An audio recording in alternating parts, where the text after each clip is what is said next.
What have you seen that's been a major change, if you will, in leadership over the last year and a half as our lives have been upside down a little bit?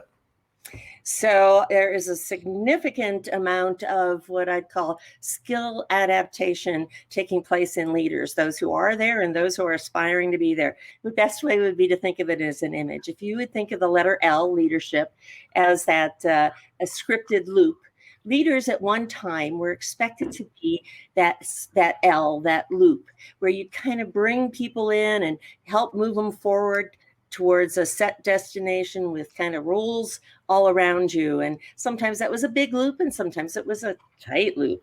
Well, now leadership has moved into a world where what we value is seeing beyond the rules, being able to understand how to get best out of people without following a particular pattern. And I say it moves to the L that we often see, where there's you as a leader are expected to provide some guidance. It's learning to be comfortable with that.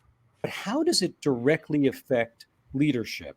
The fact that they are, for a very large amount, being virtual in terms of getting their message across and communicating changes. Yeah. What do you think?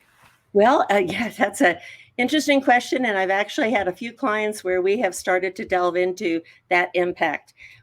I would say in the current environment and going forward, as a leader, you need to be technologically savvy. It used to be okay for a while to sort of play in technology, but not really know how to do it, really how to perform using technology, how to get the best out of others, how to gather what I'd call a full screen of information and ideas.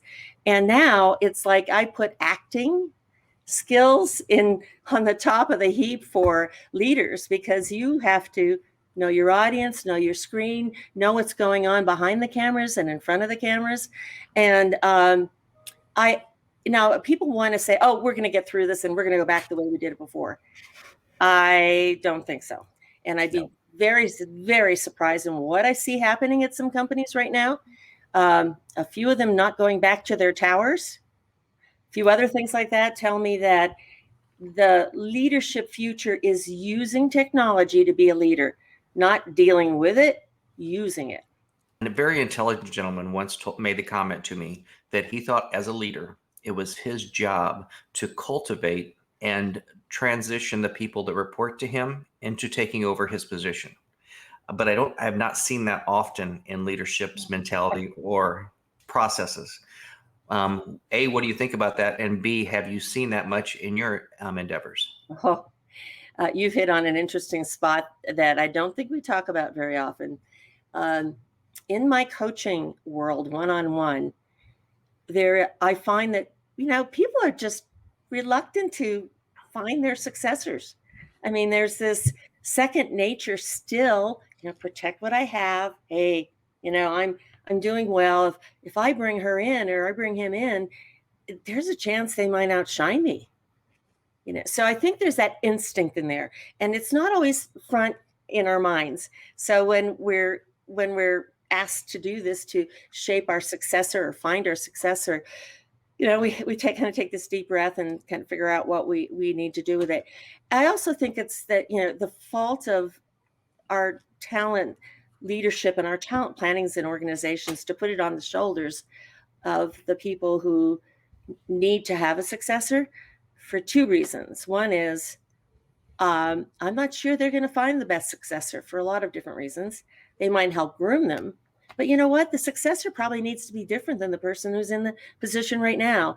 Sometimes they can relate to that and help bring that person in and groom them, and sometimes they can't. If you are not, in fact, the leader, but you are someone in the hierarchy of that company or that corporation, a lot of times those messages can be considered to be coming from on high. In other words, they are somebody else's responsibility. I'll wait to hear what is going to happen next. But what can individuals do organically to make themselves more attractive as being that person? In other words, I guess what I'm asking is, what are leaders who are looking to find their next replacement or somebody who can move into a role? what are they looking for in a general sense? In a general sense. So I think that's one of the things that's changing, by the way, that formula is different. A couple of years ago, and this is even pre-pandemic, a couple of years ago, let's say maybe in the space of 5 to 10 years ago, what we look for in candidates is like a show of power, and I'm decisive, I am able to influence and drive others. Again, characteristics of more of a past success for leaders than necessarily today or tomorrow. I think with a lot of larger organizations, if you want to move upward within that organization, you pretty much have to show that you're capable of the position while in your current position. So if you're trying to move into your first level of management, maybe it's, mentoring, cultivating relationships with people that are your peers so that they can kind of see how you would behave when you take that next step.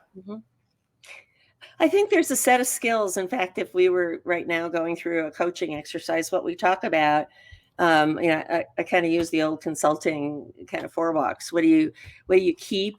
What do you throw away and don't do at all? What do you take on that's new? And what do you take from inside of you that was kind of hidden and bring it out?